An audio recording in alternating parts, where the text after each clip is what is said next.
أعزائي الكرام، أسعد الله أوقاتكم بكل خير وعافية. أهلا وسهلا بكم معنا في هذا المقطع الجديد، دائما مع أسعار المواشي، أسعار الأضاحي في سوق من أسواق ولاية الجلفة. هذا الكباش كما راكم تشوفوا أعزائي الكرام راهم في 6 ملايين، وهذا الخرفان راهم في 4 ملايين، هذا العلاليش راهم في 5 ملايين و700، وهذا علاليش كما راكم تشوفوا راهم في 6 ملايين و450 ألف.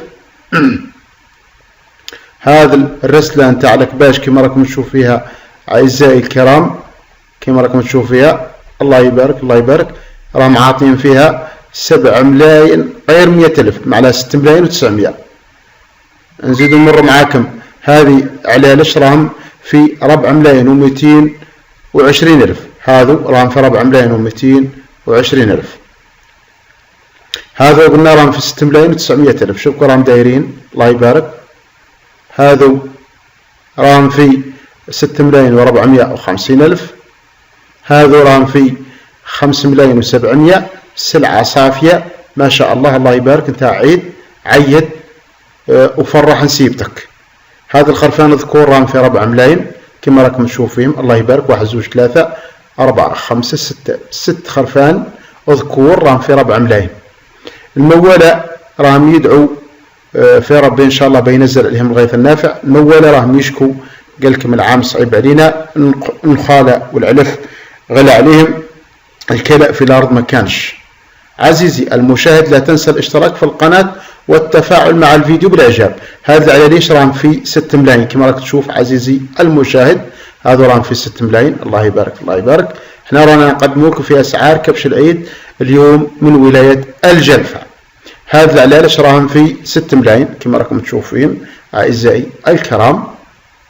نمر معاكم الى هذه المجموعة نتاع علالش راها في 6 ملايين. سلعة ما شاء الله الله يبارك الله يبارك، سلعة نتاع عيد، سلعة صافية. 6 ملايين ماهيش سلعة الغالية نزهة مي موافقة ان شاء الله للمواطن والشعب الجزائري. هذه قلنا راهم في 6 ملايين و900، هذو في 4 ملايين و220 ألف. هذا العلوشات نتاع عيد راهم في 4 ملايين و220 ألف. عزيزي المشاهد، في آخر هذا الفيديو ندعوكم أعزائي الكرام إلى الاشتراك في القناة والتفاعل مع الفيديو بالإعجاب. هذا المولين المربيين راهم يشكوا بسبب غلاء العلف والعام الجفاف خلاهم يتعبوا هذا العام، خلاهم يخسروا بزاف على المواشي اللي راهم يربوا فيها. والكثير من المربيين اعتزلوا هذه المهنة، هذه الحرفة اعتزلوها ودخلوا للبلاد، قال لك ما خرجتناش. التجار يربح خير منا، عواد صوق كما يقولوا يربح خير منا. احنا يا طول العام وحنا نربوا ونتعبوا، ومن بعد يجي اللي يعاود في السوق يشتريها على شهر ولا شهرين ويبيع خير منا.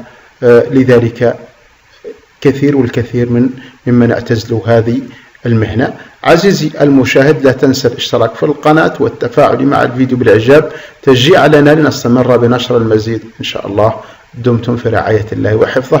لا تنسوا ترك آثاركم أو آثار عبوركم في التعليقات أسفل هذا الفيديو. لا تنسوا ترك آرائكم حول أسعار هذه المواشي، هل هي غالية على المواطن الجزائري، هل هي في صالح المواطن الجزائري، هل غير ذلك. لكم واسع النظر، وفي تعليقاتكم سنرى رأيكم الذين تنحازون إليه. أعزائي الكرام لا تنسوا الاشتراك في القناة والتفاعل مع الفيديو بالإعجاب تشجيعا لنا لنستمر بنشر المزيد إن شاء الله. دمتم في رعاية الله وحفظه.